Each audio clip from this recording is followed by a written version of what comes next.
Este es un pequeñito, un niñito que llegó a, este es en la emergencia, pero llegó a la UCI, ¿ya? Que había estado convulsionando, ¿ya? Vamos a poner un caso clínico escenario, ¿ya? A ver, paciente lactante, escuchen por favor porque igual voy a preguntar. Paciente lactante, varón, de 8 meses, es un lactante, ¿no? Traído al servicio de emergencia, ¿no? Su familiar, la madre, quien lo traía de emergencia, refiere que 3 días antes de que ingrese a emergencia, presenta tos seca, rinorrea, una rinorrea clara e hiporexia. Un día antes del ingreso, presenta sensación de alza térmica, no cuantificada. Acá sensación de alza térmica, ustedes cuando mamá les diga, doctor, mijito, lo he notado caliente, ustedes asuman que el paciente ha hecho fiebre. Porque muchas veces hay mamitas que no les toman la temperatura, pero te dicen, doctor, ¿sabe qué? Lo he notado caliente. Entonces, ese es un dato para que ustedes digan, ha tenido fiebre. Entonces, la fiebre es un signo que te indica una probable infección, ¿correcto? Sea viral, bacteriana, bueno, pero es una infección probable, la cual no fue cuantificada. E irritabilidad, miren, sensación térmica e irritabilidad.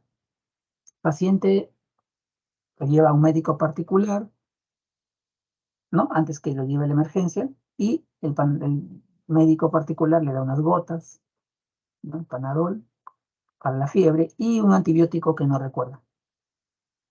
El día del ingreso lo nota más irritable y aparecen vómitos lácteos en 3 oportunidades. Esta es la historia con la cual llega este paciente. Pregunta. Yomira Cuellar Cárdenas, ¿está? Yomira,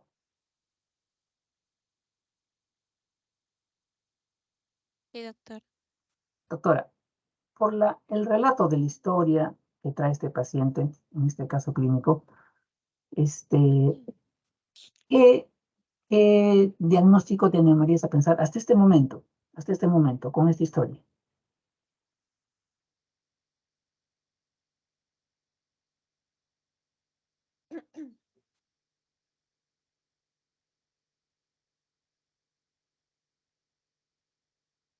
Yomira, Doctor, ¿me escucha? sí. Em, Tiene 8 meses. Podría ser bronquiolitis, doctor. Mm,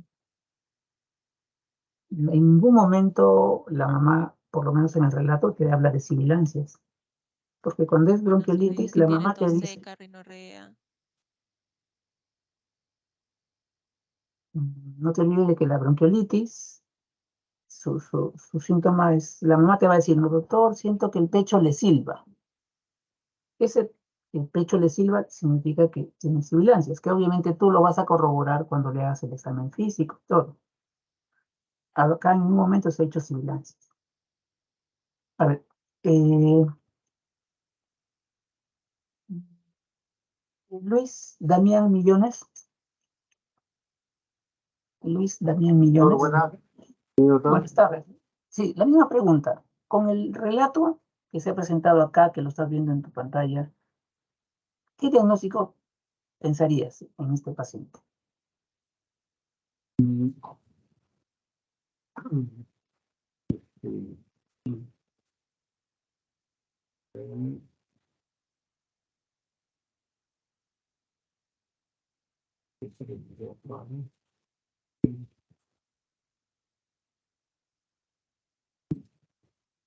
A ver, ¿está Campuzano Albeniz?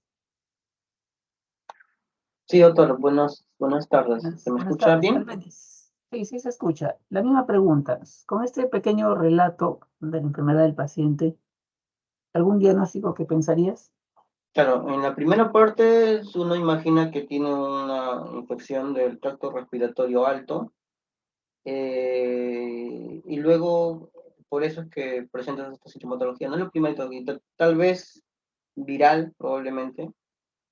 eh, y luego cuando se ve que este, aparece más irritable, empieza con vómitos, de repente esta infección viral de alguna forma no se resolvía porque lo que uno esperaría es que se resuelva, o sea, rápido, ¿no? Claro, o sea, si ustedes se dan cuenta, como dice su compañero, ¿no? O sea, es un caso típico, como llegan a la emergencia los pequeños, ¿no? Sobre todo cuando hay época de frío como ahora, ¿no? Con síntomas respiratorios altos, ¿no? Que uno pensaría, bueno, pues frío, ¿no? Pero como ha habido fiebre, el médico que lo vio antes de que llegue al hospital le da un antibiótico. Así, sí, ustedes van a ver cuando llegue el doctor, por si acaso ya le han estado dando un antibiótico a mi hijito y lo traigo porque no ha mejorado. La mamá les va a decir eso, ¿no? El doctor y sigue con fiebre, sigue fastidiado. Entonces empiezan, ¿no? Con síntomas respiratorios altos. Probablemente lo más frecuente, un cuadro infeccioso viral, ¿ya? De vías respiratorias altas. Y bueno, el paciente, como antecedentes, dice, ¿no?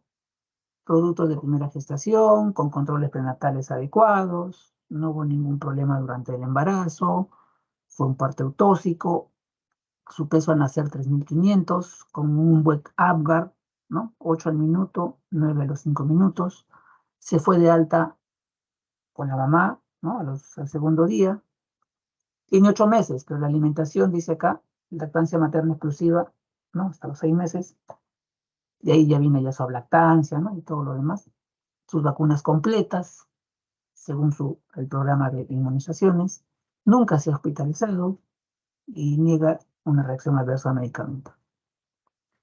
Con estos datos ustedes se pueden dar cuenta de que es un niño previamente sano, ¿no? Si bien está llegando a la consulta por el problema respiratorio, pero no tiene ningún antecedente, por lo menos durante el embarazo y posterior al parto.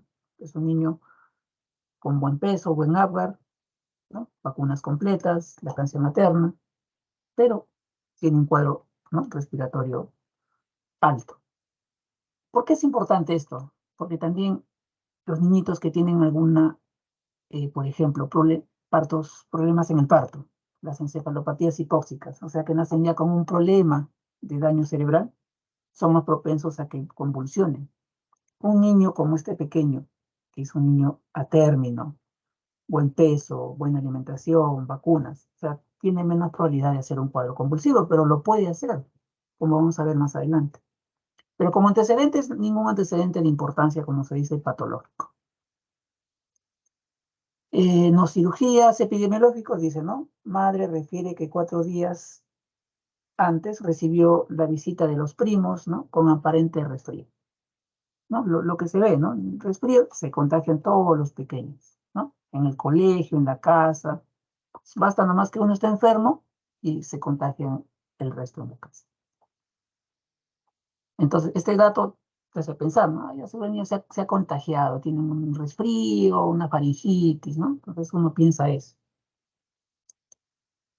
Al examen físico, ya acá para lo que decía su compañera, vamos a ver si ha sibilantes o no. Dice, frecuencia cardíaca 184, respiratoria 52, temperatura la que ustedes ven, 38,2. La presión, esta presión, 86,50, con una saturación adecuada, sin oxígeno suplementario.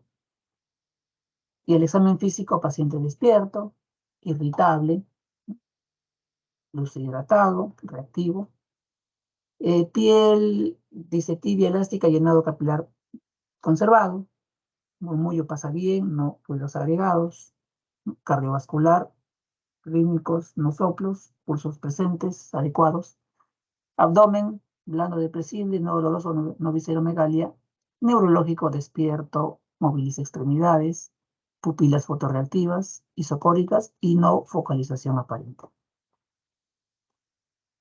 Pregunta.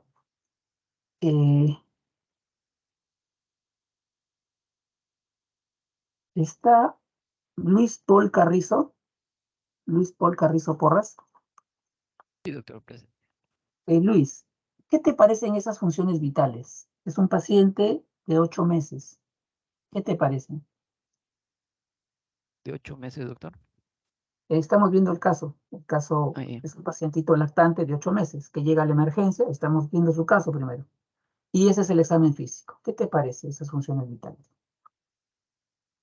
La presión arterial sí está disminuida, una frecuencia elevada, frecuencia cardíaca elevada, frecuencia respiratoria casi por el límite Y la temperatura también está elevada, ¿no? Conservando la saturación. ¿Me dices cómo está la presión? La presión sería 90. Está baja, doctor. Está baja. Está hipotenso, ¿te entiendo? Sí, hipotenso, doctor. A ver, vamos a preguntar a otros compañeros.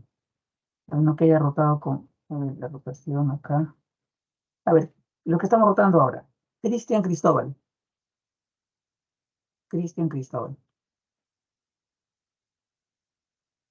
¿Está? Sí, doctor. A ver, Cristian, dice tu compañero que el paciente está hipotenso. La presión que figura ahí tiene 8 meses y la presión es 86,50.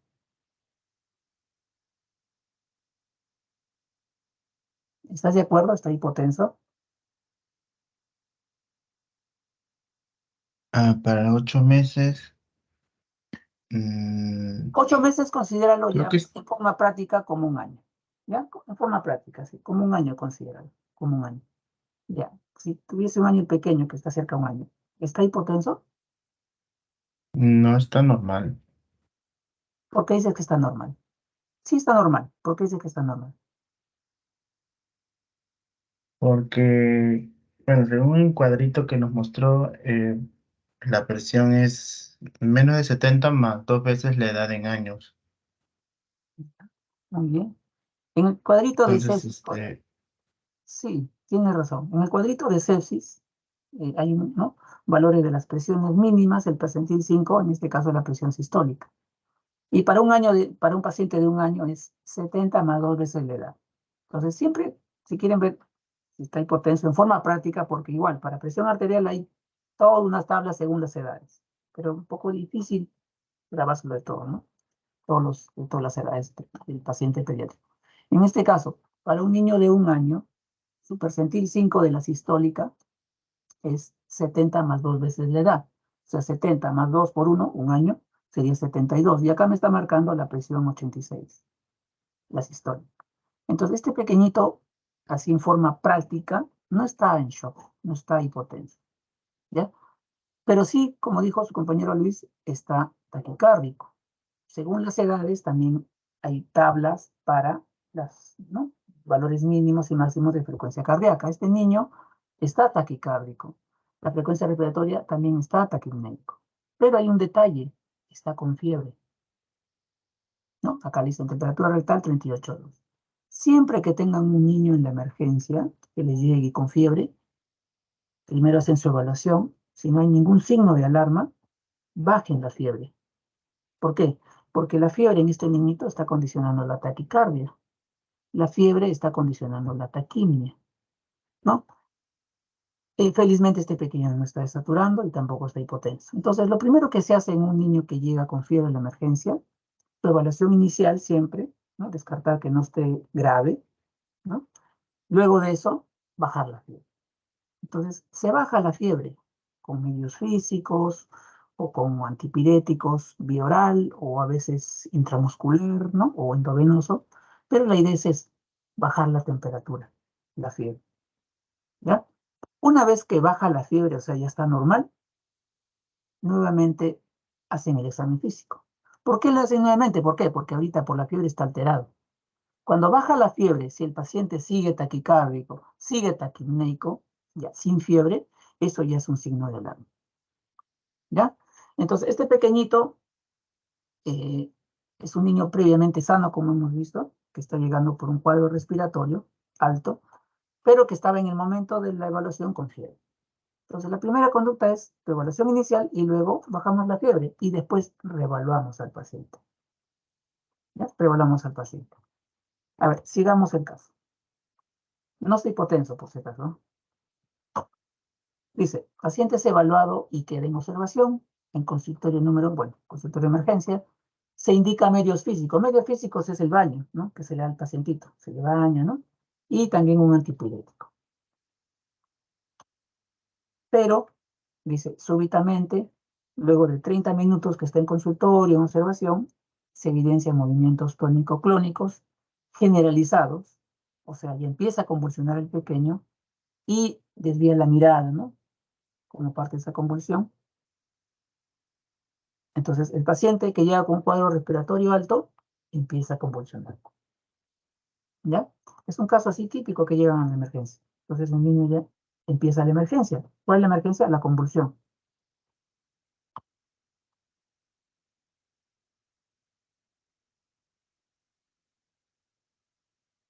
¿Estará Flores Portocarrero Margarita?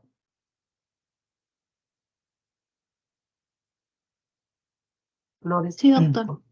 Doctora, ¿has escuchado el caso escenario? No sé si estás Sí. conectado. ¿Sí? Ya, a ver, doctora. Esta niñita llegó a la emergencia, un cuadro respiratorio alto, con fiebre, ¿no? Se le estuvo bajando la fiebre, está en observación y empieza a convulsionar, así como has visto, ¿no? Como está descrito. ¿Cuál sería cuál sería tu conducta? ¿Qué harías?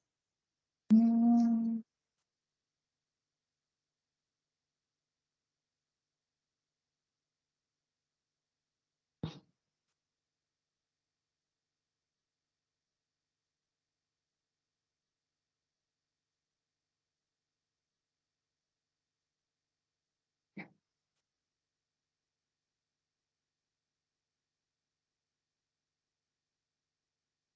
Uno pensaría, ¿no? O sea, si está convulsionando, le tengo que poner un anticonvulsivante, ¿no? Es lógico pensar esto. Pero tenemos que tener en cuenta si la niña tiene vía o no. No es bien que este pequeñito recién llegaba, está en observación, en ningún momento se dijo se va a hospitalizar, hay que colocarle una vía, pero convulsionó. Entonces, lo primero que tenemos que hacer es eso, ¿no? O sea, hacemos nuestra evaluación. Bueno, aquí hicimos el triángulo inicial, ¿no? Se evaluó al niñito en observación, empieza a convulsionar, pero ahora la emergencia y la convulsión, ¿no? Entonces, lo primero que tiene que hacer eso es conseguir el anticonvulsivante, vamos a ver los que son de primera línea, y si se puede canalizar en la vía endovenosa para administrarlo por ahí. Pero puede pasar de que no se pueda canalizar, la niña sigue convulsionando y no se pudo canalizar, ¿no? Entonces vamos a ver qué otras alternativas tenemos de rutas de tratamiento, no solo la endovenosa. Y otra cosa, poner oxígeno.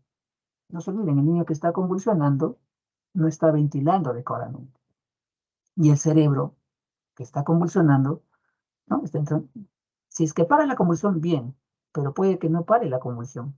Entonces, con mucha más razón tengo que poner una vía, si se puede, ponerle oxígeno y una vez canalizada la vía, ponerle el anticonvulsivante.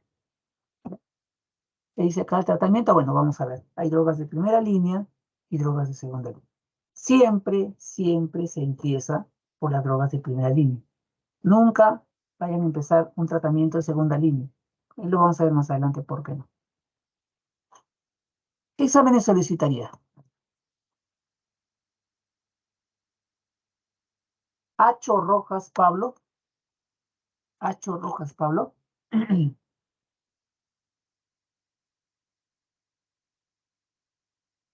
¿Está?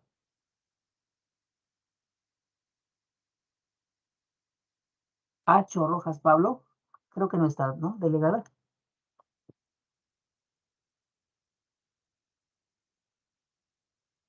Hola, ¿me están escuchando? sí, doctor. Ya, no está Hacho Rojas Pablo, ¿no?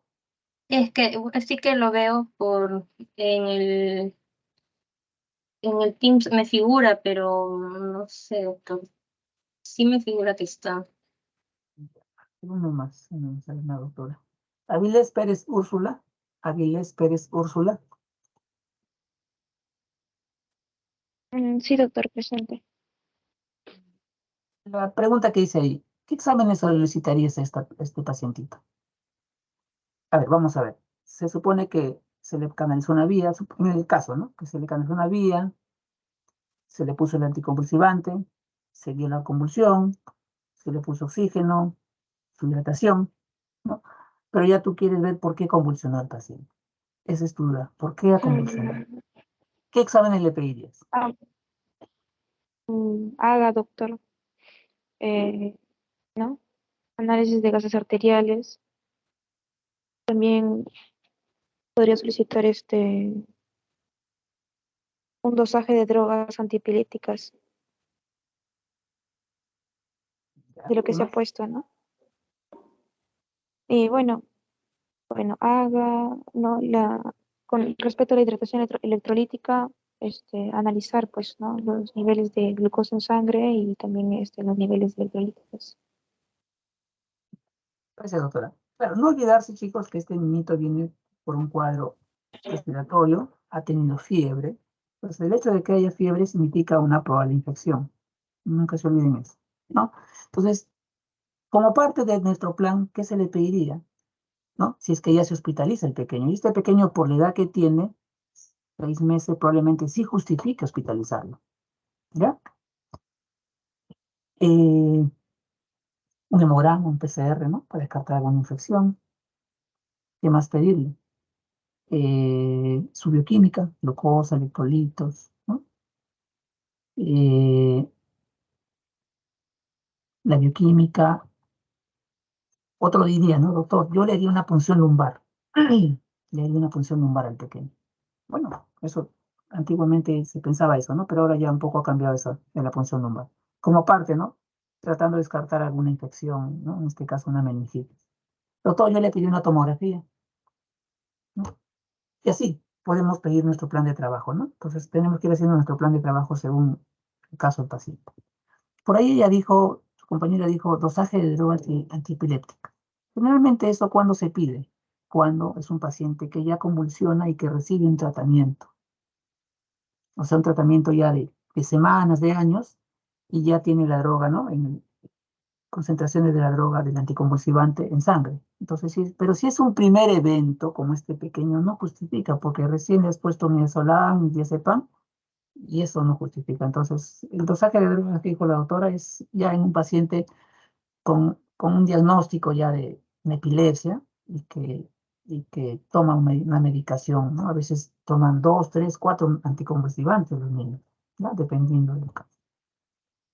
Y así, ya chicos, el plan es según cada paciente, no se olviden. Ese era el caso clínico. Ahora vamos a ver un poco acerca de eh, qué pasa en una convulsión, ¿ya? Ustedes han visto a la niña que convulsiona, ¿no? Entonces, nuestro organismo tiene mecanismos compensadores. ¿Ya? En este caso, la convulsión es una agresión, en este caso para el cerebro, ¿no? Dice, hay una primera fase, la fase de compensación, o sea, los mecanismos compensatorios del propio organismo para protección del cerebro, para proteger el cerebro, ¿ya? De la hipoxia y del daño metabólico.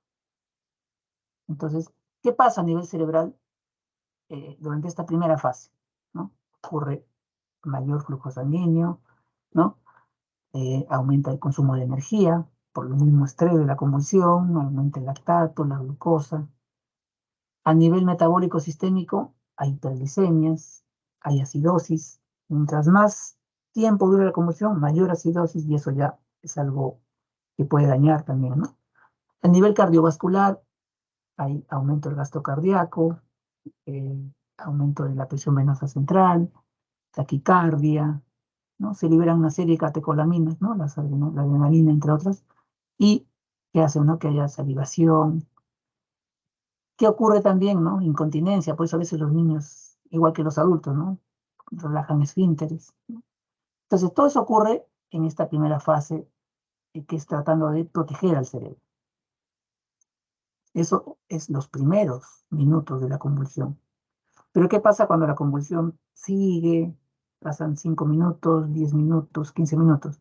Entonces ya el cerebro, los mecanismos compensatorios fracasan y ya ocurre daño. Por eso es importante tratar de parar la convulsión lo más antes posible. A mayor tiempo, mayor daño cerebral. ¿Ya? Entonces, ¿qué pasa en esta segunda fase? Ya obviamente hay daño, ¿no? Daño por la hipoxia ¿no? Y daño metabólico. Entonces, ya acá a nivel cerebral hay fallo de la autorregulación cerebral, ¿no? Acá ya hay hipoxia, hipoglicemia. A nivel autonómico sistémico ya el paciente entra en hipotensión, el gasto cardíaco disminuye, ¿no? Entonces, por eso es que en hipoxia, por eso los pacientes que siguen convulsionando ya al final se tiene que intubar, porque el paciente puede llegar incluso a hacer un paro cardiorrespiratorio. ¿Ya? Eso es en el tiempo. Por eso es importante parar la convulsión lo más rápido posible. ¿Qué es una convulsión? Una convulsión es un ataque, ¿no?, de contracciones musculares. No implica un mecanismo específico. Hay muchas causas, como vamos a ver, para convulsiones. La convulsión febril se presenta más o menos de 4 a 5% en las emergencias, ¿no? El caso que hemos visto de nuestro pacientito era una convulsión febril. ¿Ya? Y vamos a ver por qué. Porque hay criterios para una convulsión febril. Convulsión en niños menores de 1 año. Acá dice descartar meningoencefalitis. Punción lumbar. Hace ya más de 10 años, 15 quizás, todo pacientito menor de 1 año que llegaba a la emergencia, se le hacía una punción lumbar. Sea, ¿por qué? Tratando de buscar meningitis. Entonces, todo niñito, ahora ha cambiado ese concepto. ¿Por qué? Porque se vieron los estudios de esas punciones lumbares, que la mayoría salía negativa, o sea, era una causa viral y ya no justificaba tratamiento antibiótico.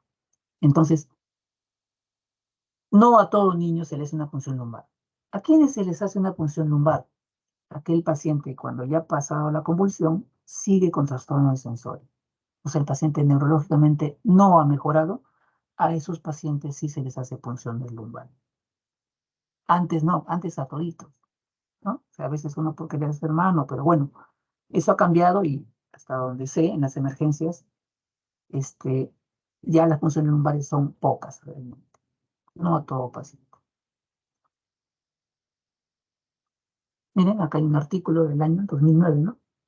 Entonces, esta era una recomendación de la APP, que es la AAP, que es la Asociación Americana de Pediatría, ¿no? Decía de que entre 6 y 12 meses, las convulsiones febriles simples, como fue el caso de nuestro pequeño, del caso clínico, los líquidos no están alterados, por lo tanto, no se recomendaba hacer la punción lumbar.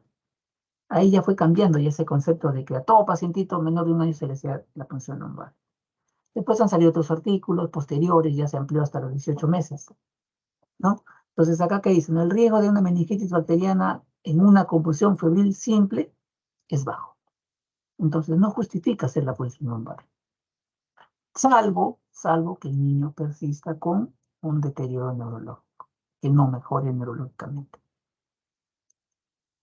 Entonces, vamos a ver acá un algoritmo, un fluxograma de diagnóstico. Entonces, me llega un niño convulsionando.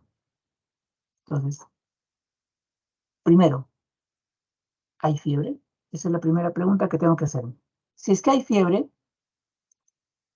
tengo 3 situaciones. 1, que sea lo más frecuente, una convulsión febril. 2, que sea una infección del sistema, o sea, una meningitis. Y 3, que sea una lesión, o sea, un tumor cerebral que haya condicionado la fiebre y la convulsión, que a veces se ve también por si acaso a los que han rotado, por ejemplo, en la UCI, hay pacientes, ¿no? Habrán visto también pacientitos posoperados, ¿no? Y de neurocirugía y se operan con regular frecuencia, y la mayoría de esos casos son los tumores cerebrales, que también se ven en niños y que también te producen convulsiones en niños y fiebre en este caso. Entonces, me llega un paciente a la emergencia, convulsionando, con fiebre, 3 alternativas, ¿ya? La más frecuente es que sea una convulsión febril. Esta convulsión febril puede ser simple y compleja. ¿Ya? Vamos a ver los criterios. ¿Cuándo es simple y cuándo es complejo? Estamos en esta parte, ¿ya? Entonces, ¿qué es una convulsión febril? Es una crisis, convulsión desencadenada por la fiebre. ¿Ya? Niño que llega a la emergencia con fiebre y que ha convulsionado, Lo primero, tratar de bajar la fiebre. ¿Por qué? Porque la fiebre es el detonante de la convulsión. En una convulsión febril, la fiebre. Ya los papás que sus niñitos han convulsionado con fiebre lo conocen.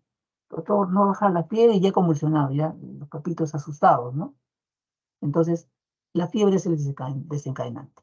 Pero no solo eso, tiene que ser entre los 6 meses y 5 años. Nuestro paciente tenía 8 meses, está dentro de esa edad, 6 meses y 5 años. Y el otro criterio, que sea un cerebro sano. ¿Qué quiere decir eso?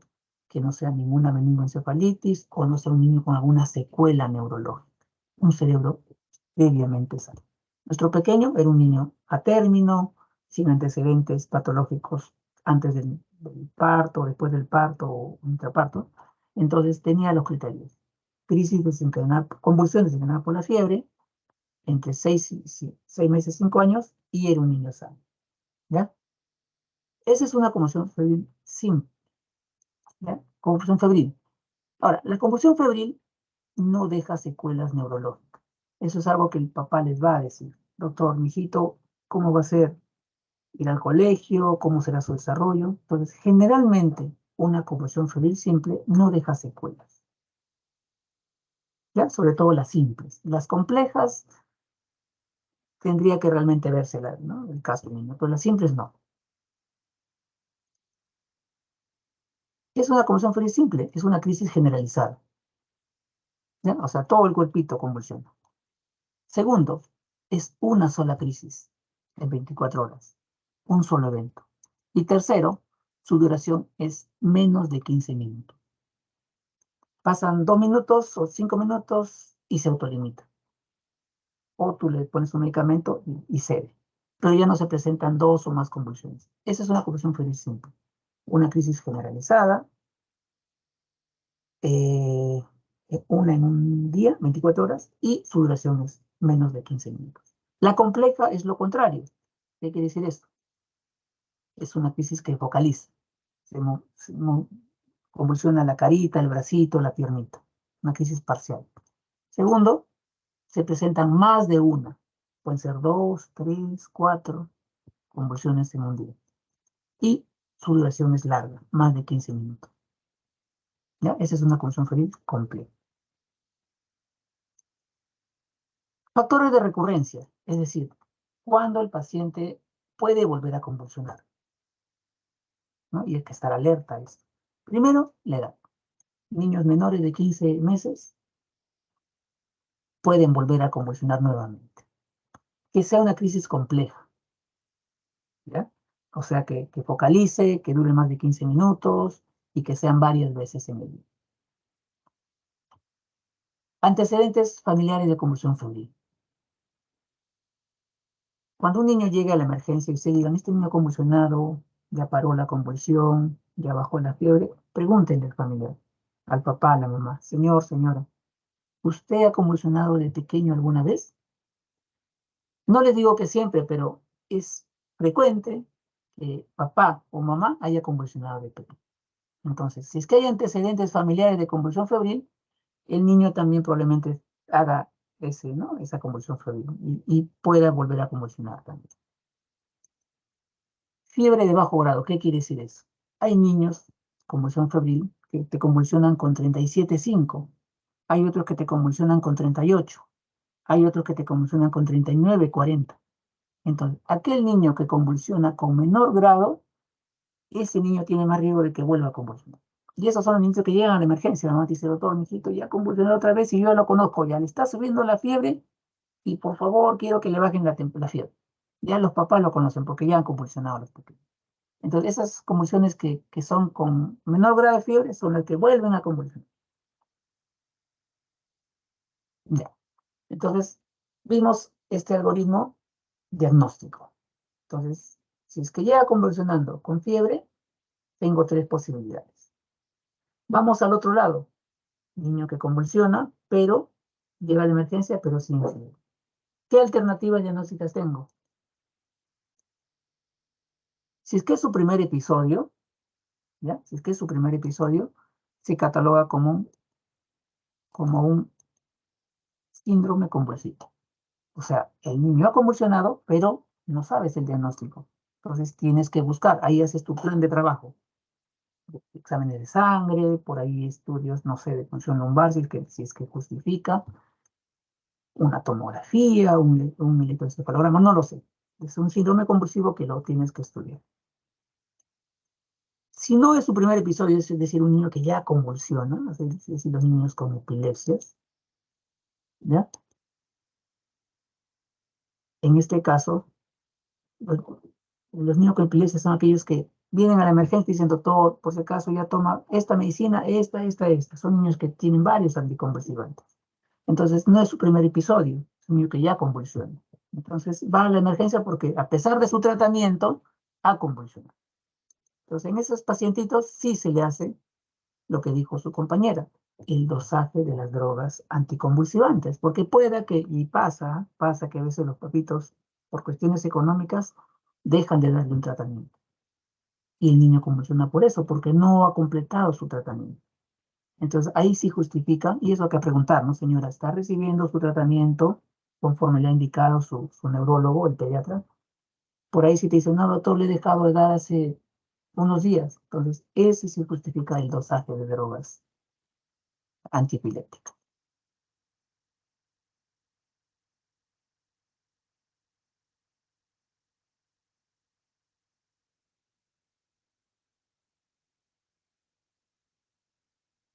Es un estatus epiléptico, ¿ya? Un estatus epiléptico dice, es aquella situación en la cual la convulsión, sea cual sea su tipo, se repite durante 30 minutos o más. Y es una convulsión prolongada, ¿no? Sin recuperación de la conciencia. Eso era una definición, miren, de allá por los años 2000, ¿ya? Pero ahora ha cambiado un poco eso, las definiciones de estatus epiléptico. Acá te decían 30 minutos. O sea, había que esperar 30 minutos para decir, no, este es un estatus. 31 minutos en adelante, estatus convulsivo. Y tampoco, no se olviden, a mayor tiempo de convulsión, el que está sufriendo es el cerebro. Y el niño puede quedar con secuelas. Y eso es lo que no queremos. Entonces, ha cambiado eso en el tiempo, ¿no? La Asociación Europea de Convulsiones, el ILAE, ¿ya? Da esta definición, miren, en 2015. Y todavía se mantiene ese concepto, la nueva definición dice, ¿no? El estatus epiléptico es una condición que resulta del fallo de los mecanismos responsables de la terminación de las convulsiones o el inicio que conducen a convulsiones anormalmente prolongadas. Y acá le dan un tiempo, miren, tiempo 1 y también le dan un tiempo 2. Dice, es una condición que puede tener consecuencias a largo plazo, después del tiempo temporal T2 le pone, debido a la muerte de colisión neuronal y alteración de las redes neuronales dependiendo del tipo y duración de las convulsiones. Se dan cuenta, es un concepto un poco más largo, ¿no? Pero que hay un cuadrito para entenderlo. Más adelante les voy a pasar. Definición operativa, ¿qué es eso? Dice, ¿no? Hace referencia a una actividad que dura mayor o igual a 5 minutos. Una convulsión, sea cual sea, si dura más de 5 minutos, tiene el riesgo de dejar secuelas neurológicas. Obviamente, un estatus convulsivo, si antes decíamos más de 30 minutos, con mucha más razón. Entonces, le dicen definición operativa, ¿por qué? Porque tratar de, si ya empieza más de 5 minutos convulsionando, ya, iniciar el tratamiento, parar la convulsión. Por eso le llaman definición operativa. Estatus epiléptico refractario es aquel que dura de 30 a 60 minutos, a pesar ya de un tratamiento convencional, como vamos a ver, drogas de primera línea y drogas de segunda línea.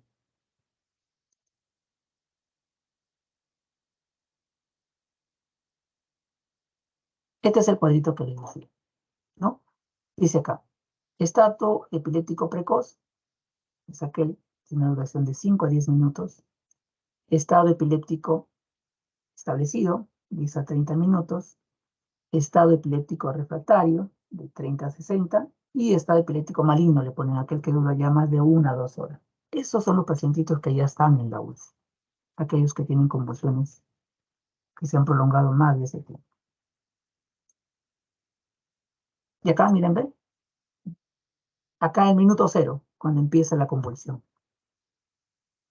A los 5 minutos le llaman el T1. Dice, a partir del tiempo 1, es probable que continúe la actividad convulsiva. Yo me acuerdo los doctores cuando nos enseñaban, ¿no? Manejo de convulsiones, decían, ¿no? Normalmente la mayoría de convulsiones se van a autolimitar. 1, 2 minutos, 3, y solitos van a parar. Y era cierto, ¿no? Se autolimitan. Pero acá tú tampoco te vas a quedar con los brazos cruzados, ¿no? O esperar los 5 minutos para recién, no. O sea, acá es estar alerta, preparado para manejar la convulsión. Entonces, a partir del T1, 5 minutos, ya es probable que la convulsión siga en el tiempo. O sea, si yo no hago algo, va a seguir convulsionando. A partir del T2, dice, ¿no? 30 minutos, lo que antes era estatus, ¿no? La definición de estatus convulsivo, dice, es posible que ya haya daño, ¿no? Entonces, acá dice, entre 0 y 5 minutos, posibilidad de ceder espontáneamente. O sea, si tengo suerte, solito va a parar. Y acá, a partir de 5 minutos, si yo lo veo convulsionando, tratamiento. ¿Ya? Bueno, y acá, obviamente, debería controlarse con mucha más razón, ¿no? Ya es una convulsión prolongada.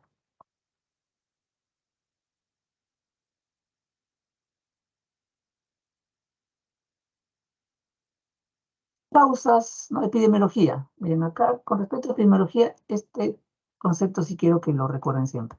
Dice, secuelas neurológicas. ¿Cuándo ocurren las secuelas neurológicas? Dice, ocurre en el 6% en los niños más de 3 años y en el 29% en los menores de 1 año. ¿Qué quiere decir eso? Un niño que llega convulsionando y que tiene es menor de 1 año, ese niño tiene mayor probabilidad de tener secuelas. Con mucha más razón, si es un lactante, yo debo dar un tratamiento mucho más rápido. ¿Por qué? ¿Qué dicen las estadísticas? En menores de 1 año, el 30%, la tercera parte, 1 de cada 3 niños queda con secuelas. Y eso, de verdad, nos debe llamar a la reflexión. ¿Ya? Entonces, así, y eso se cumple en todo. Ustedes han visto, niño menor de 1 año, neumonía, diarreas, convulsiones, tenemos que siempre estar alertas, ¿ya? Para evitar las secuelas. Causas, hay muchas, ¿no? Hemos visto, ¿no? Ese fluxograma, ¿no? Si es que hay fiebre, sospecha de infección, la cabeza una meningitis como causa, ¿no? Esta puede ser bacteriana, viral, bueno. Los problemas metabólicos, ¿no? Las hipoglicemias, hiponatremias, hipocalcemias, también por eso que siempre pedimos dentro del plan de trabajo controles de solitos de glucosa. ¿Qué otra causa? Como dice acá, el no cumplimiento del tratamiento, con lo que les decía. Hay niños que utilizan varios medicamentos anticonvulsivantes y la mamá les dejó de dar uno de ellos. O el retiro, ¿no? A veces por cuestiones económicas dejan de darlo. También hay causas, miren, ven, las convulsiones febriles, entonces, depende del lugar, también se presentan con cierta frecuencia, la convulsión febril. Y hay causas raras también, pues, ¿no? Causas raras. Y también idiopáticas, miren, ven. 5 a 20%. Idiopática, ¿qué quiere decir? Que le hicieron todos los estudios, tomografía, resonancia, electroencefalograma, todos los estudios. Y no se encontró la causa. Pero el niño convulsiona, igual necesita un tratamiento.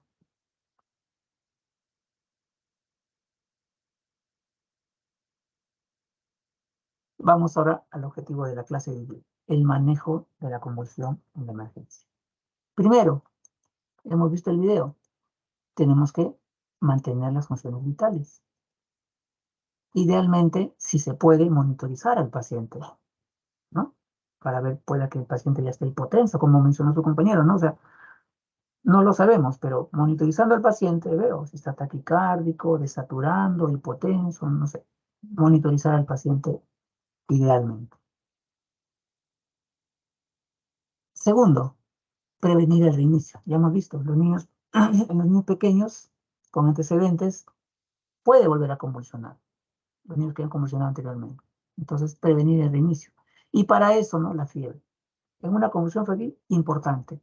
Estos son medios físicos, ponerles pañitos o bañarlo con agua tibia. controlar la fiebre y, de ser posible, medios físicos o algún antipirético, Panadol, Metamizol, ¿no? Dependiendo.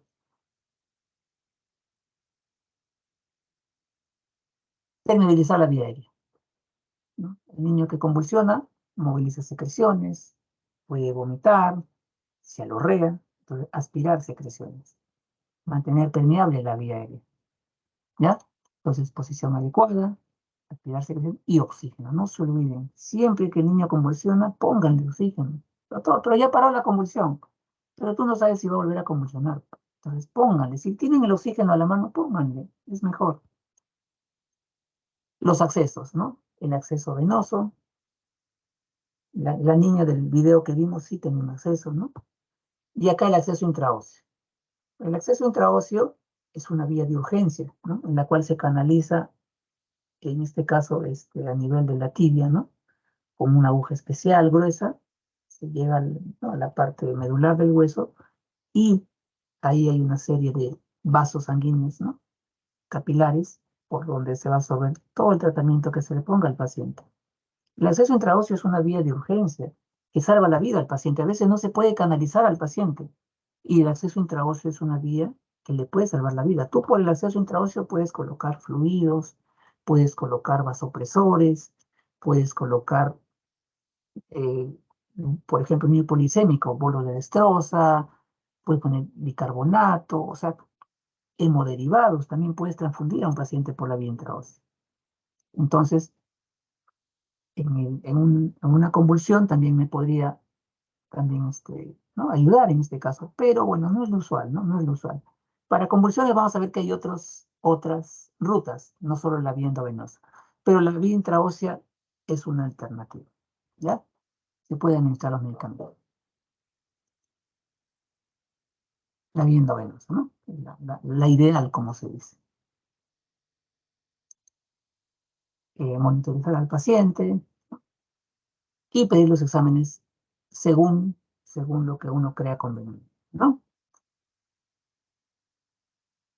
Miren, ahora vamos allá al manejo, el manejo de la convulsión. Entonces acá yo les he enviado información a los alumnos de práctica, una guía de manejo de las convulsiones en emergencia. Esta es una guía canadiense, pero ahora ya hay una revisión última de la guía de la Sociedad Española del año pasado, 2022.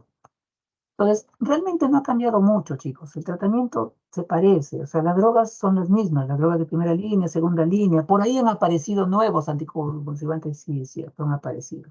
Pero las drogas de primera línea siguen siendo, por lo menos acá en Perú, siguen siendo las mismas. La segunda línea han aparecido algunas, pero el manejo inicial es el mismo realmente. Las dosis también. Este es del 2016, de la guía canadiense, que también se los he pasado.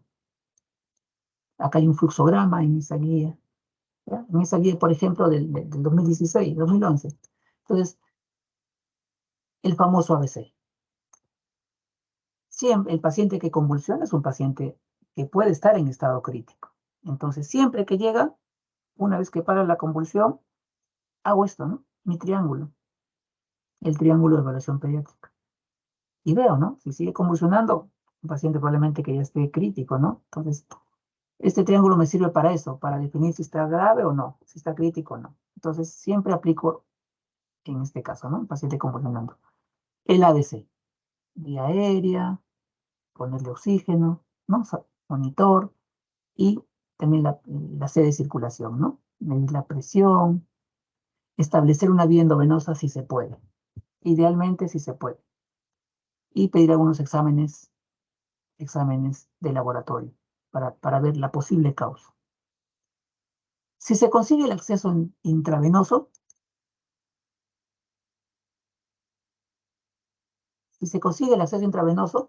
miren, acá tengo mis drogas de primera línea. Por ahí uno de sus compañeros dijo lorazepam, ¿no? Dijo lorazepam. Cierto, el lorazepam es una droga de primera línea. El midazolam también y el diazepam también. Todas son benzodiazepinas. Entonces, mis drogas de primera línea son, en general, las benzodiazepinas. Diazepam, midazolam, lorazepam. Lo que pasa es que nosotros en nuestro país no tenemos el lorazepam endovenoso, hasta donde yo sé, no tenemos el lorazepam endovenoso. Cosa que sí lo tienen en otros países, en Canadá, en Estados Unidos, Europa, sí lo tienen. Para ellos la droga de elección es esta, el lorazepam. ¿Ya? Hay un estudio que comparó lorazepam, midazolam, diazepam, y vio que el lorazepam calmaba más rápido la convulsión. Entonces, por eso, para ellos su droga ideal es esta, el lorazepam. Para nosotros es el diazepam, ¿ya? Es la droga que más se tiene en la mano, pero el midazolam también lo tenemos, por si acaso. Entonces, y acá están las dosis. Las dosis. Miren, si es diazepam, 0.3 por kilo. Si es midazolam, 0.1 por kilo. Y acá la dosis máxima también tener presente. ¿Qué pasa si le pongo más de la cuenta? Para la convulsión, pero el paciente también se puede deprimir, puede entrar en pausa respiratoria y puede ser un paro. Siempre que ustedes administren los medicamentos anticonvulsivantes, fíjese cuánto es la dosis máxima. ¿Ya? No se debe pasar de esa dosis máxima para prevenir la depresión respiratoria. Y acá, ¿no? Tenemos una vía endovenosa. Pero puede ser que el paciente llegue a la emergencia y no le canalizaron la vía endovenosa. Tenemos otra ruta. En este caso, si es el midazolam, se puede poner por la boquita, o se puede poner por la nariz, o se puede poner intramuscular. Acá hay una fotito del diazepam rectal, que ya incluso está preparados ahora, ya vienen en la farmacia. Con respecto al diazepam, si es que no tengo una vía endovenosa, se le puede poner, no se le puede poner por vía bucal, intranasal, ni intramuscular. Su compañera dijo intramuscular. Intramuscular nunca se pone el diazepam. ¿Ya? El diazepam o es endovenoso o puede ser PR, significa vía rectal. Entonces, a esta dosis. Cuando es vía rectal, es un poco más la dosis que el endovenoso, que es 0,3. Acá es 0,5. Pero también hay una dosis max. ¿Ya? Hay una dosis máxima, hay que tenerlo presente. Esto es en el supuesto que no se pueda canalizar la vía endovenosa. Tengo estas alternativas: intrarrectal, intranasal o bucal, debajo de la lengüita, ahí se coloca.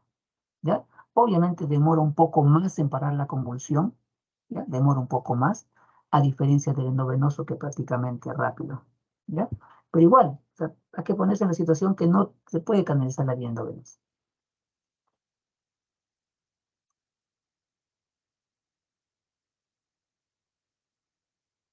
Esas son las drogas de primera línea.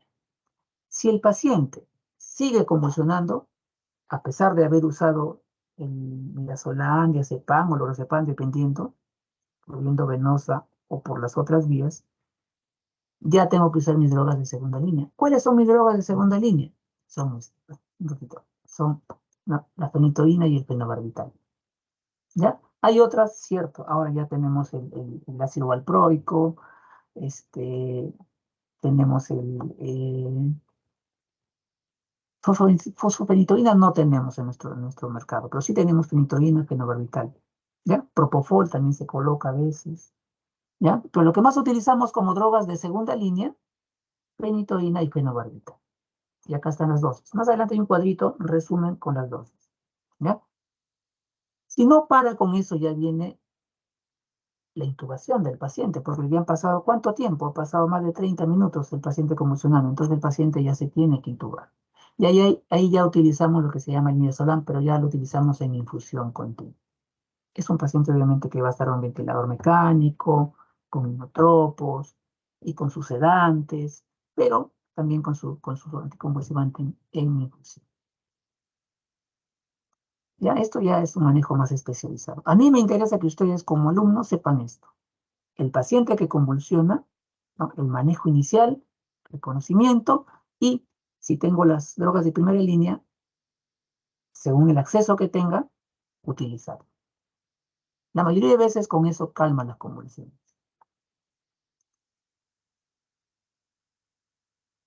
Y acá ese es el artículo de la Sociedad Española, ¿no? En vez del año pasado. Acá ya te dan tiempos, ¿no? Cambió la definición, ¿no? Miren, de acá, ¿se acuerdan? La definición de estatus epiléptico precoz, establecido y refractario. Y acá te dan tiempo. 0 minutos, ¿no? Cuando el paciente llega a la emergencia. ¿Qué se hace? el ABC, ¿no? El triángulo de evaluación pediátrica, el ABCD, ¿no?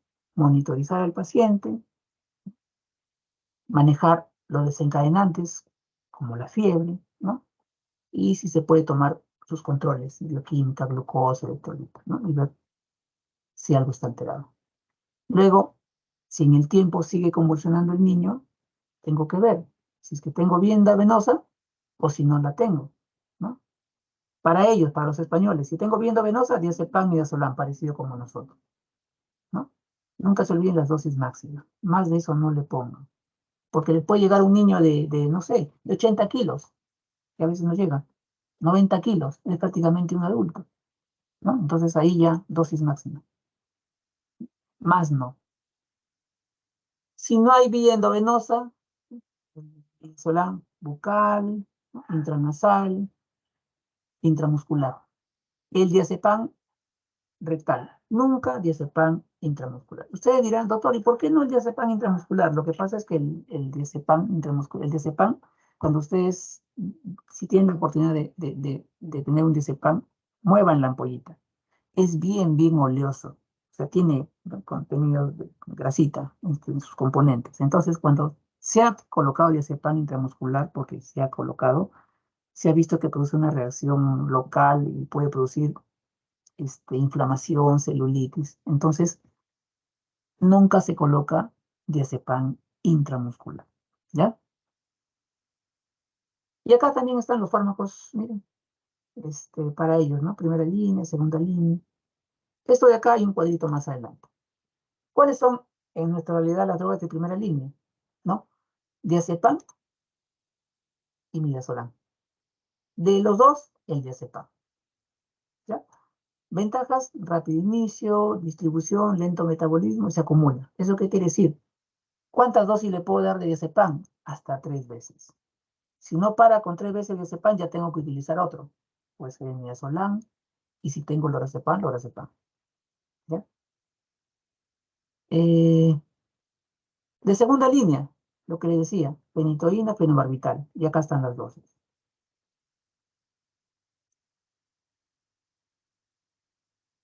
El propofol, valproato ya lo tenemos, lo usamos a veces.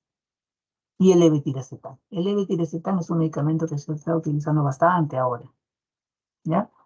Hay vía oral, hay vía endovenosa, entonces se utiliza como drogas de segunda línea, no se olviden, de segunda línea.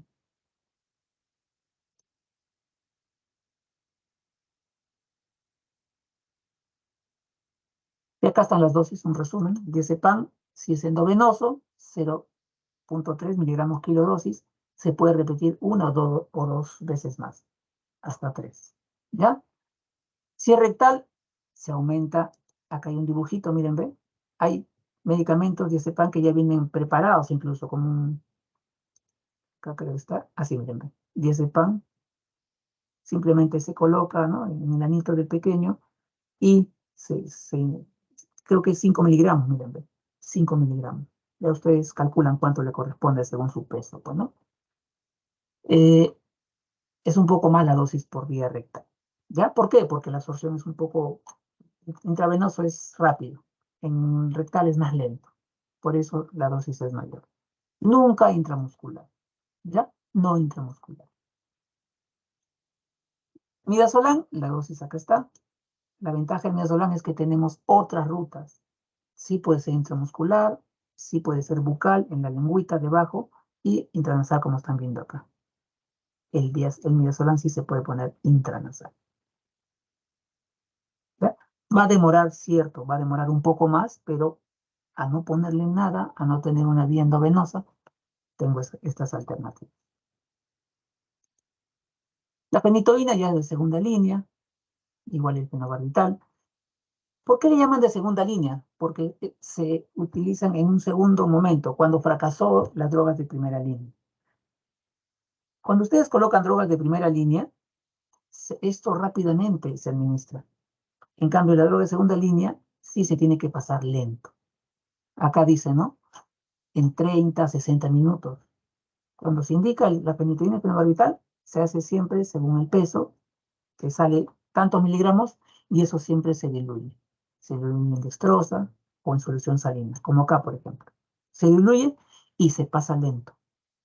¿Qué pasa si se coloca rápido? Ese es el problema, mírenle. Puede pasar esto, que está descrito. Felizmente no lo hemos visto nosotros, pero puede pasar. Y ustedes deben saberlo. ¿Qué pasa si yo pongo fenitoína rápido o fenobarbital? Esto. Necrosis en guano. ¿Ya? Por eso es que siempre se administra en forma lenta, en 30 minutos mínimo hasta 60 minutos. Acá este cuadro resumen, ¿ya? Están todas las drogas de primera y segunda línea y traten de memorizarse siempre el diazepam, la dosis y el midazolam, porque son las drogas que ustedes van a tener a la mano cuando trabajen en un hospital, en un centro de salud. ¿Ya? Sobre todo el diazepam, endovenoso y por vía rectal. Y siempre las dosis máximas, no se olviden. ¿Ya? Según la edad, por ejemplo, menor de 5 años, 5 miligramos. Más de 5 años, niño grande, 10 miligramos. ¿De cuánto viene la ampolla? De 10 miligramos. Pero, ¿ya? La dosis máxima. Y ya, para terminar, este es un cuadrito resumen de los medicamentos según los tiempos de convulsión. Entonces, cuando el paciente llega convulsionando, es benzodiazepinas. Diazepam, midazolam. Puede ser endovenoso, si es que hay vía, o rectal, intramuscular, dependiendo de si es diazepam o midazolam. ¿Ya? Se repite un segundo bolo hasta un tercer bolo. Después de eso, si no ha mejorado, ya tengo que usar mis drogas de segunda línea. Fenitoína, fenobarbital. Lo que les dije, lento. En infusión lento, ¿ya? La fenitoína, fenobarbital.